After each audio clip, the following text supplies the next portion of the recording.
Big banks kicking off earnings season, and though the results were mostly strong, there is some underlying weakness, perhaps. And our Hugh reports today that big banks have been quietly cutting jobs, and more layoffs could be coming.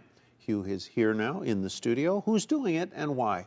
Hey, Tyler, great to be with you. So the headline here is that any bank not led by Jamie Dimon has been cutting jobs this year. If you look at the big six banks who've all reported, Wells Fargo is the biggest sort of perpetrator here. They've cut about 11,000 jobs, or about 5% of their workforce, just this year alone. And you look at another one, and that's, apart from Wells Fargo, there's also Goldman Sachs. And both of these institutions have had these, businesses that are hit into the wall of high interest rates, whether it's, advisory or trading on the hand of Goldman Sachs, or with Wells Fargo, they had a huge mortgage business, which obviously has sputtered to a standstill.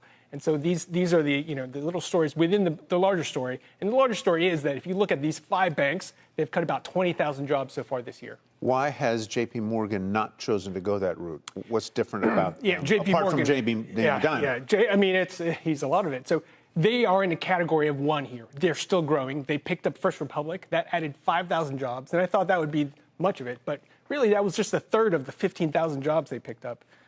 So they're growing. They're growing their net interest income. They're growing their deposits.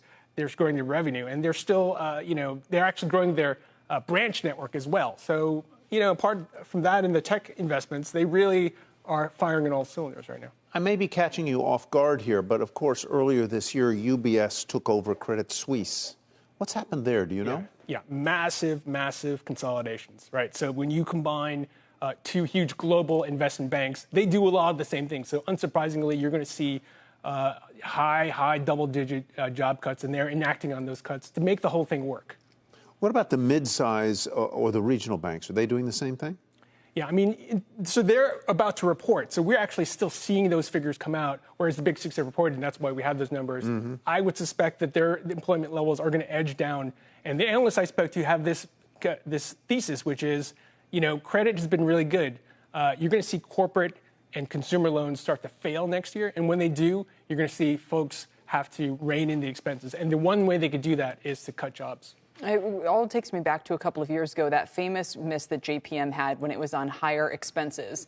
And I think it was kind of like peak inflation, peak salary pressure, and that kind of thing. And we're just in such a different environment today, and it shouldn't be missed. It does tell you there's been something very different taking place in the economy from whatever that was 18 months ago until today. I think that's all valid. And the fact that, one of the things that surprised me about this story is, everybody from Gorman to Dimon to other folks have said, the reason why that they're having to cut jobs now is that people aren't moving. Attrition is unusually low. So you remember a couple of years ago, people were getting Peloton bikes. Right, they were getting bonuses and huge raises, 2-3 raises in a single year, just to stay put.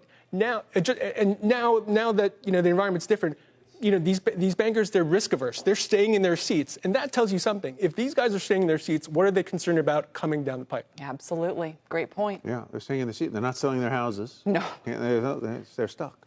Hugh. Are they using the Peloton bikes, though? That's the question. I don't know. Hugh? They're coat racks now. Yeah, exactly. Hugh, thanks.